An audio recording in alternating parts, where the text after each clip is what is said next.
How to connect both soundbar to TV with HDMI cable. In this video, I'll show you how to connect both soundbar to TV with HDMI cable. So to get started, go ahead and locate the HDMI ARC port. So on your TV, find the HDMI port labeled ARC audio return channel. On your both soundbar, locate the HDMI ARC input. So connect the HDMI cable. Plug one end of the HDMI cable into the HDMI ARC port on your TV. Plug the other end into the HDMI ARC port on your both soundbar. And then after that, power on both devices. So turn on your TV and soundbar, and then ensure the soundbar is in HDMI mode.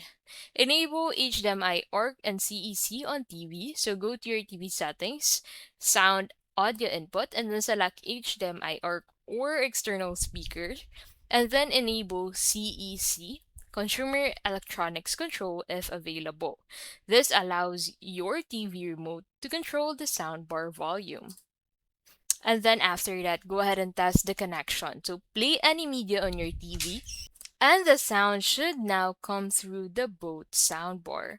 Adjust volume using your TV remote if CEC is enabled.